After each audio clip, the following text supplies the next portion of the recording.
Bonjour à tous. Pour ceux qui ne me connaissent pas, je suis Antoine Dalle, dirigeant de Dalle Consulting. Nous accompagnons les dirigeants du monde agricole pour le changement et la transition. Je suis par ailleurs président du co-farming et membre du réseau AgriCoaching. Les champs du possible en matière de diversification est large, vraiment large. Production d'énergie, production de biomasse, mais aussi la délégation de la stratégie et de l'opérationnel. Vous allez nous expliquer les propositions que vous faites au sein de vos structures. Et vos structures représentent plutôt, ou proposent plutôt aux agriculteurs une transition plutôt qu'un changement. Et là, on va avoir besoin de mes collègues, j'allais dire, puisqu'on travaille ensemble, Hervé et Benjamin, sur l'accompagnement de ces agriculteurs ou entrepreneurs qui se lancent dans un projet de transition. Alors sans plus attendre, je vais vous laisser la parole. Stéphanie, si tu peux te présenter. Oui, merci Antoine. Donc, bonjour à tous. Donc, moi je suis Stéphanie Mailleux, je suis directrice des projets R&D en agrivoltaïsme chez Fidji. Ah pardon, effectivement j'ai pas une voix qui porte. Donc chez Fidji. Je travaille chez Fidji depuis 10 mois. Et avant cela, en fait, donc, je suis docteur en écophysiologie végétale. J'ai travaillé plus de 6 ans à l'INRAE et avant cela 6 ans au CNRS. À l'INRAE, j'ai mis en place le pôle de recherche sur l'agrivoltaïsme. Voilà. Très bien. Très bien. Caroline? Bon là c'est très impressionnant. Moi je suis Caroline et je travaille comme responsable communication chez Horizome. Ok, génial. Benjamin? Oui, comme l'indiquait Antoine, je suis membre du réseau AgriCoaching.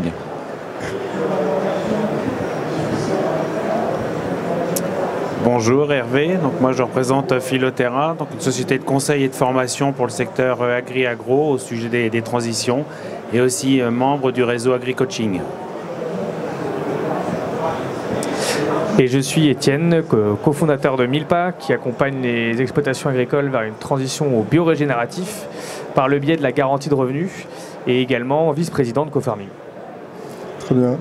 Caroline, est-ce que tu peux nous expliquer ce que vous faites chez Horizome? Alors Horizome, c'est une entreprise qui est française et qui développe la filière du bambou en France pour produire de la biomasse avec des agriculteurs partenaires. Et en fait, on a une pépinière dans les Landes pour produire les plants de bambou. Et puis après, on accompagne pendant 20 ans les agriculteurs partenaires sur l'aspect technique, agronomique et aussi sur la valorisation du coût de la biomasse auprès des industriels et aussi de la valorisation du carbone qui est séquestré. Et ça, on les vend sous forme de certificats carbone sur le marché de la finance carbone volontaire. Voilà. Génial.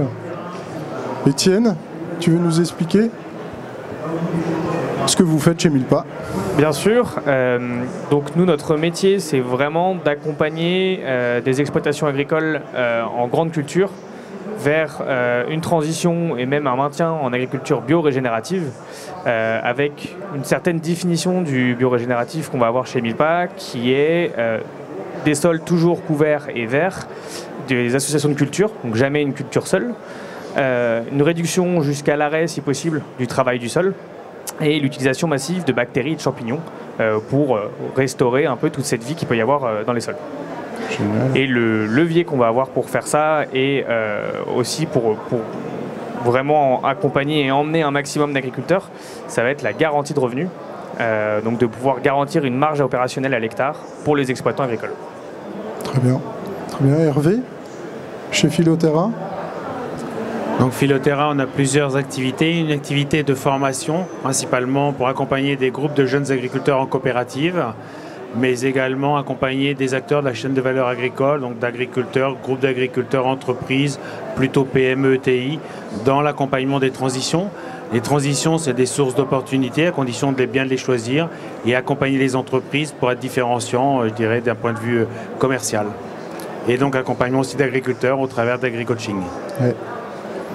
Stéphanie? Oui, donc chez Fidji, le premier cœur d'activité de Fidji, en fait, c'est le repowering. C'est-à-dire on optimise en fait de vieilles centrales photovoltaïques qui ne sont plus à l'optimum. C'est-à-dire qu'à l'époque où elles ont été construites, en fait, elles ont été construites avec des matériaux qui étaient très bons à l'époque, mais qui sont complètement dépassés, obsolètes maintenant. Et on peut atteindre des niveaux comme plus 60% d'électricité produite en plus en changeant, en rénovant ces centrales. Et puis le deuxième cœur d'activité, depuis 1 an, Fidji a développé en fait des panneaux agrivoltaïques qui sont semi-transparents et dans lesquels en fait sont intégrés des luminophores qui transfèrent en fait les UV dans le par, c'est-à-dire dans le bleu, qui est utile à la photosynthèse. Ce qui fait qu'à la fois on optimise la production d'électricité et la photosynthèse. Oui, donc toi, la solution, elle propose du changement, enfin, elle propose aux agriculteurs à la fois du changement, mais aussi une transition avec l'agrivoltaïsme. Voilà, c'est ça. On joue sur les deux tableaux. Sur les deux tableaux. Voilà. Très bien. Benjamin, pour toi, c'est l'aspect plutôt humain. Alors, AgriCoaching, c'est composé de 4 membres donc qui ont 3 particularités. La première, c'est qu'on a tous une forte expertise dans le domaine agricole. La deuxième chose, c'est qu'on a une forte culture entrepreneuriale. Et puis on a une conviction, c'est que la dimension humaine, elle est essentielle, elle est au cœur et doit être au cœur des projets agricoles. Donc on a par rapport à ça des domaines d'intervention tout au fil de la vie de l'entreprise, donc l'installation, le développement, la transmission, et aussi lors des phases de rupture, quand il y a un problème de santé, un départ d'associés, un départ de salariés. Et on approche donc ces accompagnements sur d'abord une phase d'approfondissement humain, profil des personnalités, les compétences, les problèmes, les désirs. Après, on a une approche stratégique classique avec force, faiblesse, atout, contrainte. Et puis surtout, notamment dans la diversification, c'est un lien avec la diversification, on ouvre les possibles.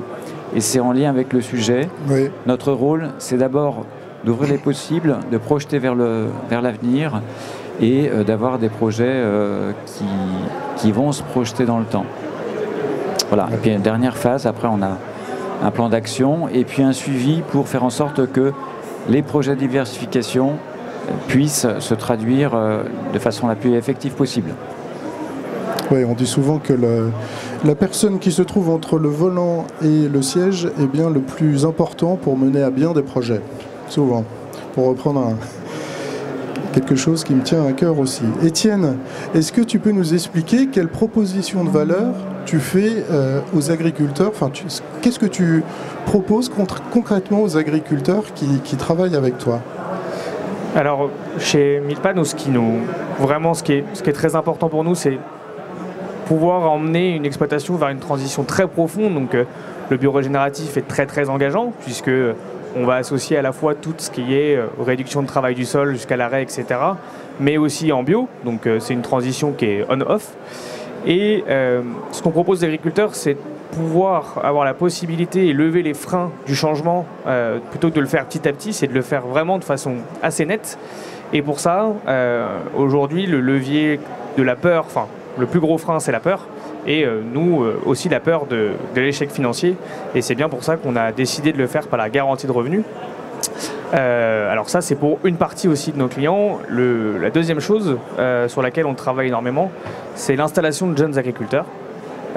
Où on se dit que, bon, je pense que tout le monde le sait aujourd'hui, on a un souci de renouvellement de génération. Et nous, on a envie d'installer beaucoup de non-issus du milieu agricole en les emmenant dans cette technique et aussi en se servant de beaucoup de mécanismes qui existent sur le marché, qui sont les mécanismes du financement. Mais un non-issu du milieu agricole qui veut s'installer aujourd'hui, c'est un vrai parcours du combattant. Donc nous, on veut se placer à côté pour pouvoir faciliter tout ça et notamment s'associer avec eux pour pas qu'ils se sentent seuls, parce qu'il y a cet autre côté-là de ce qu'on apporte chez les agriculteurs qui est la solitude, où aujourd'hui un agriculteur peut ne voir personne pendant presque 2 semaines. Et où nous, même au quotidien avec nos agriculteurs aujourd'hui, le but c'est de se voir, c'est d'avancer ensemble et de créer vraiment une énergie de groupe qui fait qu'on pousse à la fois le modèle agronomique plus loin, le modèle économique aussi, et en même temps créer du lien un peu d'un point de vue social pour aider et faire vraiment un groupe qui avance ensemble. Génial. Et toi, Stéphanie, les agriculteurs, quand ils travaillent avec Fidji, qu'est-ce qu'ils gagnent ? Qu'est-ce qu'ils gagnent ? Je pense que ça rejoint aussi un petit peu ce que vous disiez tout de suite. La question que je me posais, c'est vous voulez réduire le travail du sol en agriculture bio, en maintenant des cultures en permanence et en ne faisant que des cultures associées. Mais concrètement, comment ça se traduit ? Parce que c'est la question que je me pose. Parce que c'est en lien aussi avec la production d'électricité, je pense. Alors, en lien direct, non. Alors, par contre, c'est quelque chose qui permet d'optimiser effectivement la partie revenu et d'aller encore plus loin, encore plus vite. Notamment avec s'il y a des panneaux qui n'altèrent pas la photosynthèse, c'est encore mieux. Mais effectivement, on peut lier ça à une production d'énergie. C'est pas nécessaire. Surtout, concrètement, comment ça se traduit, c'est que nous, on va pouvoir agir comme un copilote de l'exploitation avec les bonnes variétés de semences, les bons mélanges, la connaissance qu'on peut avoir des associations de culture, comment on le sème, pourquoi, comment, une simplification aussi des tâches, puisque notamment par ces cultures associées et ces couverts qu'on va intégrer dans le cycle, c'est aussi une façon, ça paraît plus technique, mais par contre ça réduit le travail au quotidien. Parce que nous, on ne va pas aller chercher du désherbage mécanique, etc., puisqu'on va avoir une occupation du sol et une diversité des plantes qui va être maximum et qui va nous permettre du coup de gérer le salissement beaucoup mieux. Donc pareil, concrètement, Milpa, on ne fait que semer, récolter. Oui, parce que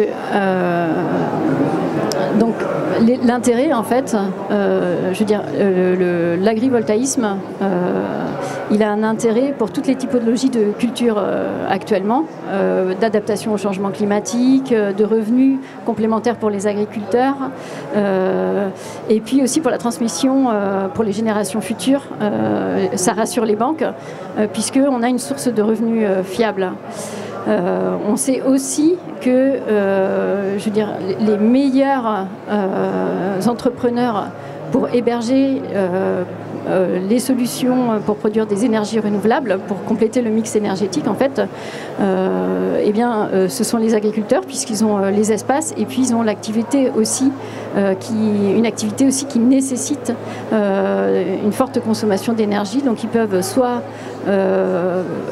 utiliser l'énergie produite en autoconsommation, soit revendre le surplus et avoir un revenu complémentaire. Et sur l'autoconsommation, ça leur permet de faire des revenus qui peuvent être relativement importants. On sait aussi que c'est important dans la transition, puisque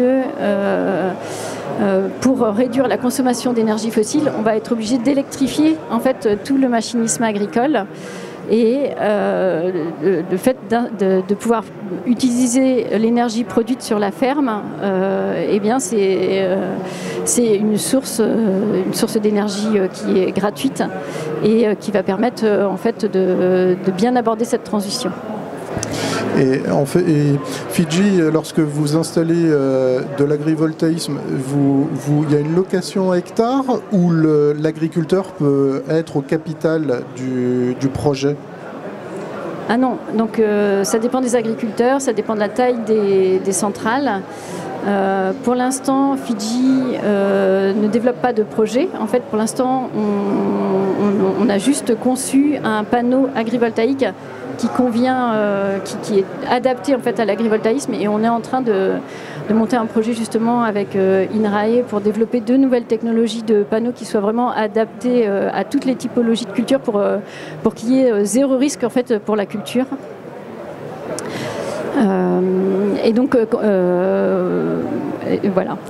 Très bien, très bien. Et alors chez Horizome, Caroline, moi la biomasse c'est un sujet que je connais vraiment bien. Et on sait que les besoins explosent. Mais pour l'agriculteur qui va planter chez lui, qu'est-ce que Horizome lui propose? Horizome, notre force, c'est l'aspect humain, scientifique et pragmatique aussi. Donc oui, c'est une culture pérenne, les revenus sont intéressants parce que le marché de la biomasse augmente. Mais pour nous, juste vendre une culture comme ça, c'est pas suffisant. L'accompagnement est essentiel. Et c'est pour ça qu'on les accompagne sur 20 ans. On est aussi sur une garantie de revenus. C'est une culture annuelle. Donc pour de la biomasse, c'est très très intéressant. On n'est pas sur un arbre, on est sur une plante. Et puis au-delà de ça, on fait vraiment de l'accompagnement sur mesure, c'est-à-dire qu'en interne, on a des ingénieurs agronomes et ils ne font pas une recette de cuisine qui distribue à tous les agriculteurs comme ça. On s'adapte vraiment au climat, au sol. Il y a pas mal d'études qui sont faites en amont et il y a tout un travail agronomique et technique qui est très important parce qu'on a tendance à penser que le bambou ça pousse tout seul et eh bien non, quand on veut faire du rendement c'est pas possible, mais il faut le faire bien. Donc voilà, on a tout cet accompagnement-là et aussi on a un partage de la valeur. C'est-à-dire que nous, on fonctionne sous forme de commission. Donc, on ne rachète pas en fait, la biomasse au prix le plus bas pour se faire une marge. Et ça, c'est vraiment très important pour nous. Et ça leur prouve aussi aux agriculteurs qu'on sera vraiment là avec eux. Et sur le suivi agronomique, nous, le but, c'est d'être le plus présent possible, que ce soit par téléphone ou venir sur place. Donc voilà, travailler avec Horizome, c'est aussi ça, c'est être sûr de ne pas être seul face à une nouvelle culture dont eux, ils ignorent pas mal de choses. Donc voilà. Ouais, donc il y a un aspect économique, mais il y a un aspect humain aussi. Très important. Ouais. Et toi, Benjamin, je connais la valeur humaine que tu apportes aux agriculteurs, mais si tu pouvais nous expliquer. Alors, ce que m'inspirent les échanges, en fait, c'est... On a parlé de solitude dirigeant, on a parlé de cap important à passer par rapport à cette diversification. Et donc, nous, notre rôle, ça va être principalement de les aider à pouvoir se projeter dans le temps. Et je dirais, la diversification, on peut y avoir une première entrée qui est un objectif de résoudre un problème. C'est j'ai ma facture d'électricité qui a explosé, je suis en volaille, et donc j'installe un tracker. Alors c'est bien, mais on voit bien que les transitions appellent des changements à plus long terme, et nous, notre rôle, c'est pas simplement d'être sur de la réponse à des problèmes, mais plutôt des réponses à des opportunités, de participer, faire participer l'agriculture aux enjeux d'aujourd'hui et de demain. Et donc notre rôle, c'est justement de les aider à cheminer en fonction de leurs atouts, de leurs souhaits, du sens qu'ils vont trouver, justement pour pouvoir les engager dans des transitions, et si possible des transitions fortes. Merci Benjamin. Caroline, est-ce que tu arriverais ou est-ce que vous avez identifié des freins au développement, des freins des agriculteurs à se lancer? Alors oui, il y en a deux principaux. Je dirais, c'est une nouvelle culture, donc il y a des craintes automatiquement, des craintes sur le marché, sur les débouchés. Donc c'est à nous de redoubler d'efforts aussi pour justement leur apporter des preuves, se battre pour les contrats. Mais les débouchés existent, elles existent déjà depuis longtemps puisque le marché de la biomasse, ça fait longtemps qu'il existe. Et puis après, nous, on a une forme de frein à l'investissement initial, notamment quand ce sont des agriculteurs qui ne connaissent pas les cultures pérennes. Donc on cherche des aides aussi. Donc il y a des aides qui existent sur l'irrigation en goutte à goutte que nous, on utilise, même si on essaye de développer d'autres formes d'irrigation. Et après, il y a des aides au niveau des régions, mais c'est encore faible malheureusement. Donc il y a ces freins-là. Mais nous, les plus gros freins, en fait, elles viennent du grand public, parce que la culture du bambou fait peur, en fait, hein, sur la plante, l'exotisme de la plante et sur la réputation de plante invasive, alors qu'en France, elle n'est pas classée comme telle, qu'il y a une différence entre le bambou qu'on plante dans son jardin en tant que particulier et le bambou qu'on plante à visée agricole, où en fait nos agriculteurs, ils ont les machines, ils ont des gyrobroyeurs, ils ont des sous-soleuses, 1 ou 2 coups par an, et il y a zéro souci en fait, ça ne va pas sur la parcelle d'à côté. Donc nous, on a un enjeu aussi très pédagogique sur la scène du grand public à faire, mais chez les agriculteurs, c'est pas ça qui leur fait peur. Ils sont tellement dans une volonté de s'en sortir, c'est ce qu'on ressent, que des fois même en formation, il faut qu'on les freine pour leur dire attendez, c'est quoi, quelles sont vos attentes, quels sont vos besoins, parce qu'il y a des choses qui sont attractives, notamment dans ce type de culture, comme le temps de travail, etc., qui est moindre. On est sur du 5 heures par hectare et par an. Mais ça ne veut pas dire qu'il n'y a pas tout un aspect technique à suivre. Et puis, il faut vraiment que ça corresponde à la localisation de l'agriculteur. On ne plante pas du bambou partout, ce n'est pas notre volonté. Donc voilà, au niveau des freins, en tout cas, c'est plutôt l'investissement, les débouchés. Et puis le grand public, ça, c'est notre affaire. Oui. La transition fait peur, un peu. La transition. Et toi, Étienne, si tu rencontres des freins, ce sont lesquels ? Moi, j'ai un peu plus de freins chez les agriculteurs, pour le coup, mais plutôt par manque de connaissances ou d'approche de ce qu'on peut faire d'un point de vue culture associée, plus en bio, plus réduction du travail du sol, plus découvert. Le tout couplé ensemble peut faire peur. Donc le levier qu'on va avoir de la garantie de revenu ne suffit pas forcément, où il faut aller encore plus loin par contre de la pédagogie auprès des agriculteurs, de sensibiliser, montrer ce qu'on fait, surtout beaucoup de choses à montrer, on nous demande beaucoup de choses à montrer, ce qui est en plus pas forcément toujours soit facile, soit faisable, parce qu'on n'est pas dans tous les territoires aujourd'hui, ça fait pas 40 ans qu'on existe, mais aujourd'hui le principal frein est la peur des agriculteurs de changer de système profondément, de faire un petit peu table rase sur ce qu'ils ont déjà pu voir avant pour recommencer, et même s'ils sont totalement accompagnés, il y a ce côté j'attends de voir quoi. Ouais, ils ont besoin de voir quand même si le modèle fonctionne bien, et après ils passent à l'acte. Et la garantie de revenus, ça ne fait pas tout de ce que tu as vu. Exactement. Sinon ce serait trop facile. Ce serait trop facile. Et tu offres une transition aussi aux agriculteurs, donc ils peuvent...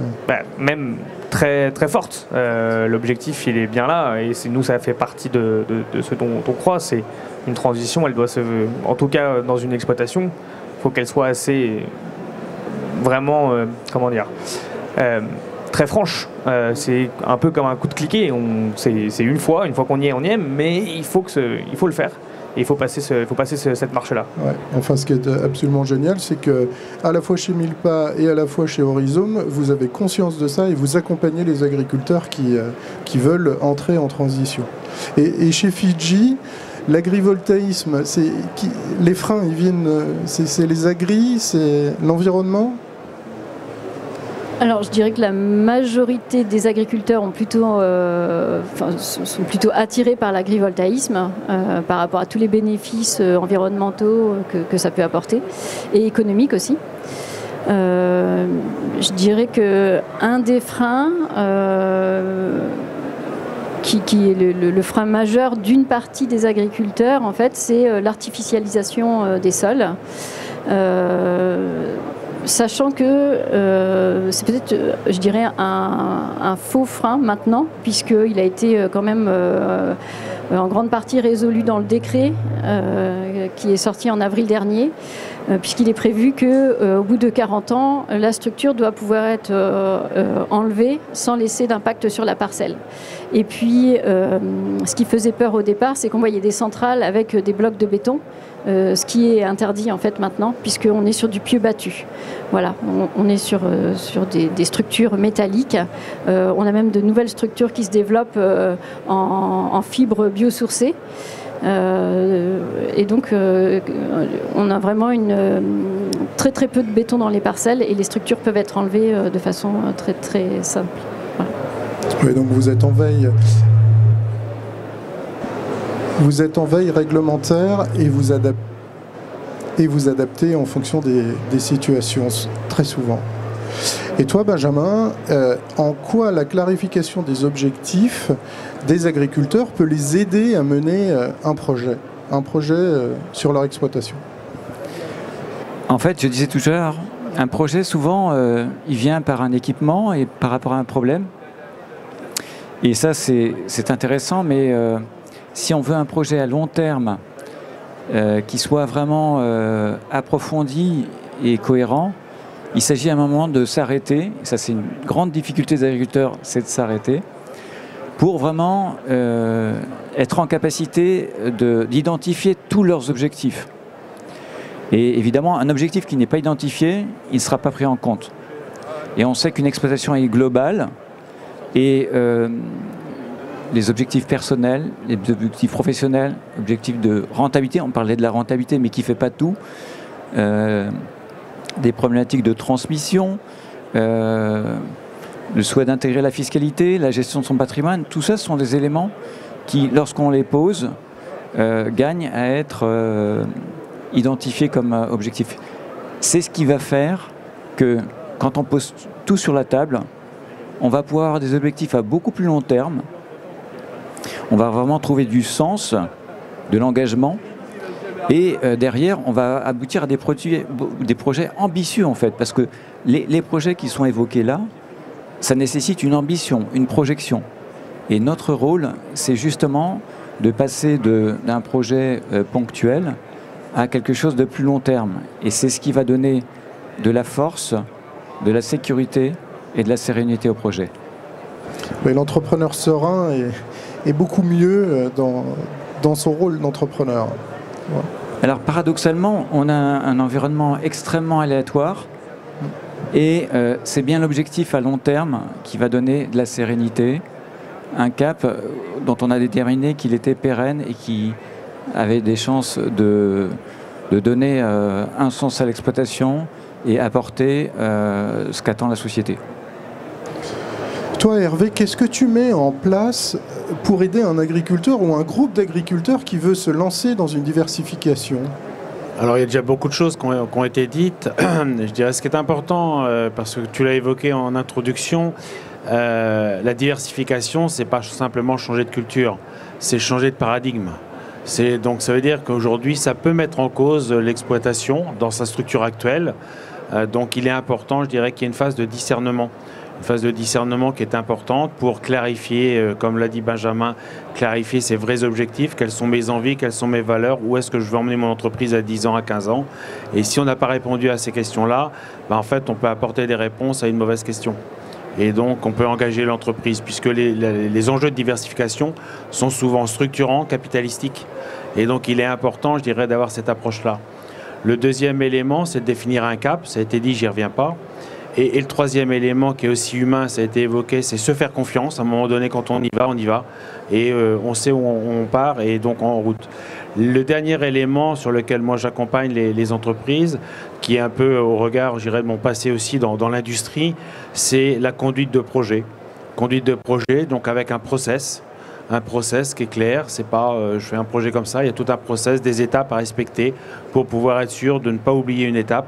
Et on passe à l'étape suivante que quand on a bien finalisé l'étape précédente. Ces éléments-là sont de la méthodologie, c'est de l'accompagnement de méthodologie qui permet aujourd'hui de sécuriser la réalisation du projet une fois qu'on a bien verrouillé, je dirais, la finalité et l'objectif. Et en passant aussi, on l'a évoqué précédemment, sur l'enjeu économique. Un projet, on n'est pas là pour se faire plaisir, on est là dans le cadre d'une entreprise. Donc là, on va engager l'entreprise. Je dirais même dans le secteur agricole, il y a un élément qui est important à prendre en compte. C'est souvent, on va engager sa famille dans cette diversification. Donc comment on la porte? Est-ce qu'on est bien aligné? Quand c'est un jeune qui reprend une exploitation, est-ce qu'on a le soutien, je dirais, des parents, du cédant, qui ne vont pas être là non plus des fois pour mettre un peu de frein sur le sujet, qui crée de l'inconfort, et de l'inconfort crée de la non-performance. Aujourd'hui, on n'a pas le droit de ne pas être performant. Donc tous ces éléments-là sont des éléments à prendre en compte, à balayer, et derrière ça, pour mettre les clés du succès les unes à côté des autres. Merci Hervé.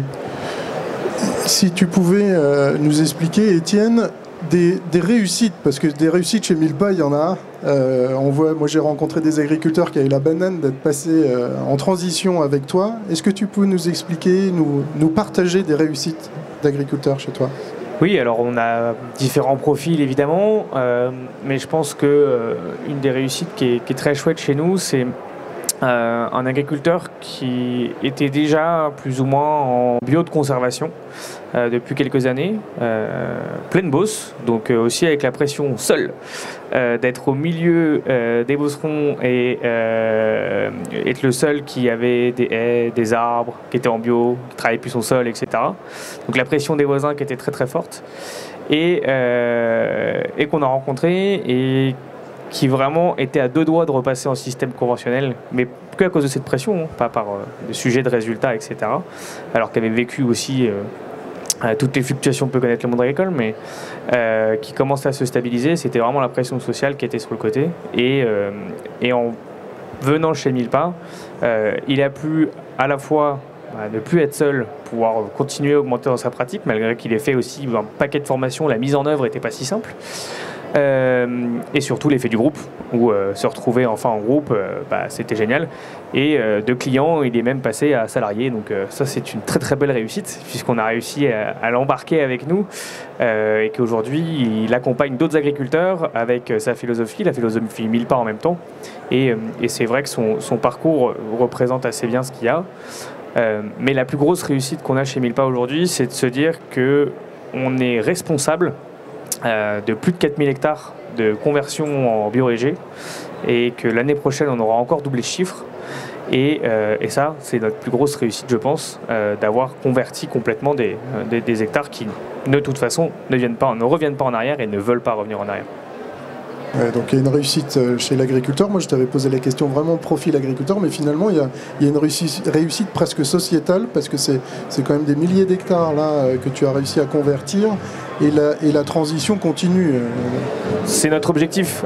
Nous, notre seul objectif à la fin, c'est si on peut être responsable d'un démarrage vraiment du biorégénératif pour que ça devienne une norme, si on peut, sans avoir la prétention de devoir le faire, mais juste être la petite graine qui a germé dans l'esprit des gens, des agriculteurs, ça c'est vraiment notre objectif, et de convertir un maximum d'hectares en ce sens-là, pour tous les bienfaits que ça peut avoir. Et c'est là où j'en profite pour envoyer là-dessus, où nous on travaille énormément à toute la valorisation au-delà de juste la production, mais des externalités positives que cette agriculture provoque, qui sont à la fois dans le sol, la biodiversité, l'air, l'eau, et tout ça, ça doit être valorisé aujourd'hui pour à la fois faire que la transition soit majeure et en même temps embarquer un maximum d'agriculteurs, parce que cette transition elle est top, elle est bien, elle est vertueuse, mais il faut bien qu'il y ait un financement sur le côté de tout ça, et que nous on fait cette garantie de revenus, mais si on pouvait donner plus aux agriculteurs, on le ferait, parce que les enjeux de marge sont très très importants. Enfin, vous donnez un revenu significatif quand même à l'agriculteur. Oui, tu pourrais bien sûr donner plus, mais ce que vous offrez est déjà assez sécurisant quand même. Oui, là, c'est une marge opérationnelle de 370 € par hectare. En revanche, c'est une marge opérationnelle. Il y a d'autres coûts qu'on ne peut pas absorber, qui ne sont pas liés à la production, qui peuvent aussi faire que des exploitations ne peuvent pas rentrer dans notre système parce qu'elles sont surchargées pour des transmissions, des choses qui sont passées en amont, qui sont longues, ou qui ne nous permettent pas d'intervenir. Alors que si on avait un volet de rémunération supplémentaire qui n'est pas lié à de la fluctuation de cours, de météo, qui est complètement décorrélé, mais qui d'ailleurs aussi force, c'est bête, mais le dérèglement climatique entraîne le dérèglement climatique. Donc quand on a une météo qui est très compliquée, la transition est très compliquée aussi. Donc si on n'arrive pas à des gens qui respectent une transition profonde, à rémunérer pour ça au-delà de la production, on va avoir beaucoup de mal à faire avancer les choses. Et chez Orizome, Caroline, les belles réussites, il y en a aussi? Alors oui, après nous, on est encore au début de la filière. Voilà, on a une dizaine d'agriculteurs partenaires. Là, on plante 350 hectares dans l'Indre. Donc voilà, on est encore au début. On parlait des clés de réussite. J'en remets encore une couche, mais l'aspect agronomique est extrêmement important. Et en fait, on voit que chez nos agriculteurs partenaires, ceux qui suivent bien cet aspect-là vont vers une récolte assurée au bout de la 5e année.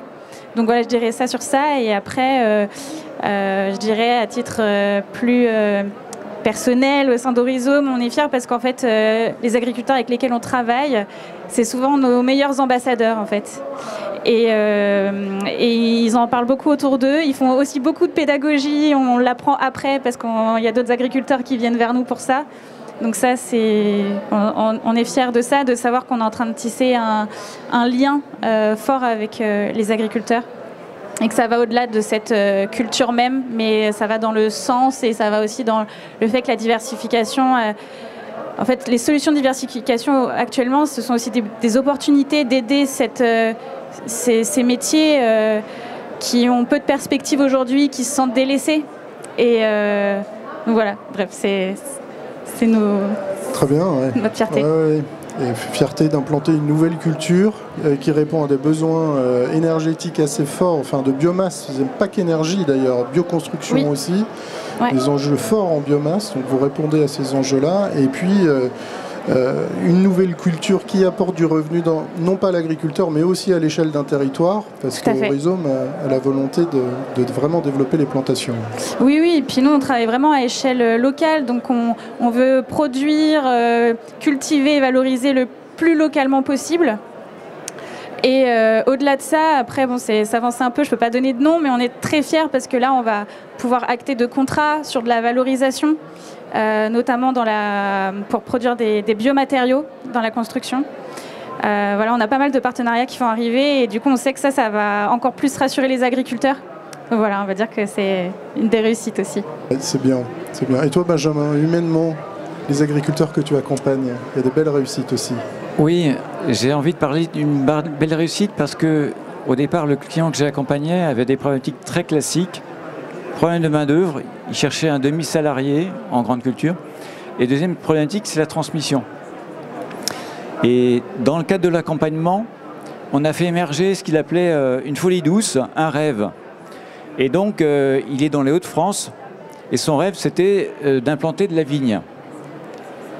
Le bout du bout, qu'est-ce qu'il y a ? Eh bien, cette vigne-là, il avait un scrupule, c'est que son fils qui était en école d'ingénieur, il voulait surtout pas l'influencer, il voulait surtout qu'il décide librement et qu'il aille d'abord faire le tour du monde, prendre etc. Et en fait, le bout du bout, il a associé son fils à ce projet qui plaise énormément à son fils. Et du coup, en transition, il a intégré son fils en tant que salarié pour conduire ce projet de diversification autour de la vigne, d'un chai et puis de la vente directe. Ça veut dire quoi ? Ça veut dire que quand on pose tous les objectifs les uns à côté des autres, on peut les concilier avec créativité. Et donc c'est ça que le beau succès, c'est que ces objectifs sont atteints parce qu'à un moment donné, il a su les intégrer. Il aurait pu dire la transmission c'est pour plus tard, je m'occupe d'abord de ma main-d'œuvre. Et bien non, il a réussi à concilier les deux. Merci à vous tous. Je ne sais pas si est-ce que vous avez quelque chose à rajouter ? Peut-être qu'il y a un petit point entre vous et Hervé ? Une réussite d'Hervé. Je vais en parler d'une qui est à venir, j'espère. Là, j'accompagne un groupe de jeunes agriculteurs donc dans l'Eure qui veulent ensemble monter un magasin de producteurs. Ils sont déjà dans la transformation et donc ils ont envie, je dirais, donc il y a un double enjeu. Donc on verra l'année prochaine, on pourra témoigner sur ce succès-là. Mais il y a un enjeu, je dirais, de développer leur business individuel.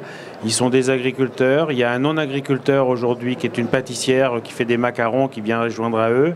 Et tout ça, je dirais, porté par la commune qui veut développer une activité de territoire.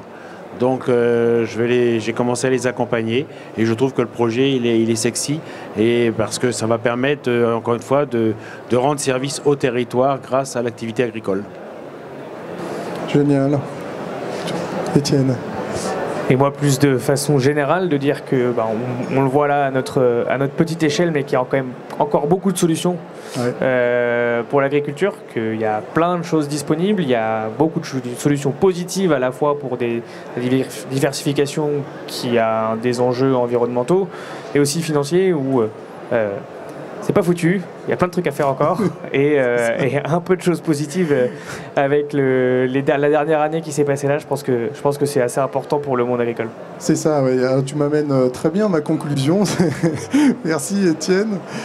C'est qu'en fait, effectivement, les solutions que vous apportez apportent non seulement une valeur économique supplémentaire pour l'agriculteur, mais aussi les territoires. Et j'ai entendu parler d'enjeux sociaux. En fait, vous accompagnez les agriculteurs, toi chez Horizome, toi chez Milpa, au changement, à la transition.